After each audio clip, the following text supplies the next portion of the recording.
ايوا كيف جاتك هاد الصفعه ديال قائد المنتخب الايفواري اللي انت كتهضر تحلل وتهلل، هو تيشير عليك بالعالم المغربي؟ المفروض تسكت تحشم وتتعلم. تيشير عليك بالعالم المغربي وتيقول لك هذا هو انه المغرب، سبحان الله، كأن المغرب الذي فاز بهذه الكأس الافريقيه. السلام عليكم وتحية لجميع المتابعين أينما كنتم، إن شاء الله تكونوا بخير وعلى خير وفي أتم الصحة والعافية يا رب العالمين. أولا تنقولوا مبروك، ألف مبروك، مليون تريليون مبروك للمنتخب الإيفواري بهذا اللقب الإفريقي. تنهنيوهم والله العظيم، تنهنيوهم كأننا احنا اللي ربحنا، لأنهم كنشوفوا هاد الاصرار اللي بقى عندهم، هاد الفرصه اللي خداو من المغرب، لانهم حسوا بان المغرب له الفضل. فهاد الكاس رفعوا العالم المغربي طيله هاد المشوار ديالهم من الدور 16 الى النهائي والفوز بالكاس. بيقولوا اول مره في تاريخ البطولات يشوفوا منتخب فايز ببطوله يرفع علم بلد تانية. وادي نجوم المنتخب الايفواري رافعين علم المغرب. وهنا عايز اقول سبحان الله، يعني المنتخب الايفواري بيرفع علم المنتخب المغربي في نهائي البطوله رغم غياب المغرب بسبب خسارتها قدام منتخب البافانا وتوديعها للبطوله، ولكن المغرب حاضره في النهائي وعلمها موجود وسيرتها موجوده اكتر حتى من نيجيريا واكتر حتى من الفايز بالبطوله المنتخب الايفواري.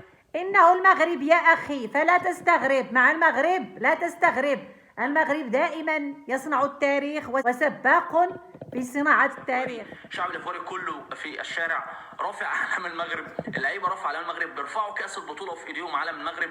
وانا كمان حتى وانا قاعد اهوت معايا تيشيرت المنتخب المغربي، بص هنا في ايده العلم المغربي ماشي بيه، المفروض يكون في ايده علم بلاده، ولكن هو في ايده ده كابتن المنتخب الايفواري. كابتن المنتخب الايفواري رايح، بصوا يا جماعه، رايح على الكاس يرفعه في ايده ايه؟ بيرفع ايه؟ العلم المغربي، عرفانا بالجميل وتقديرا لدور المغرب. اللقطه جميله والمشاعر الصادقه لما ربنا بيحب حد بيخلي تتسخر له الظروف ان سيرته تفضل موجوده رغم غياب المغرب عن نهائي البطوله. ولكن ان غاب اسمي، ان خس جسمي فكفايه اسمي، ان خس جسمي فكفايه اسمي. ده الوصف الدقيق والصحيح اللي حصل من المغاربه في نهائي هذه البطوله. مليون مبروك للمنتخب الايفواري ومليون مبروك. اللقطه جميله فعلا، لقطة جميلة ورائعة يا أخي المصري، رائعة جدا والله، ومؤثرة ومؤثرة فينا كلنا كمغاربة.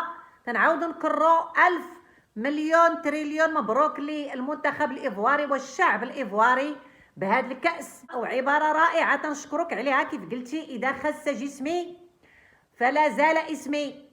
فعلا المغرب ما حاضرش، ولكن الاسم ديالو موجود والعالم ديال المغرب موجود.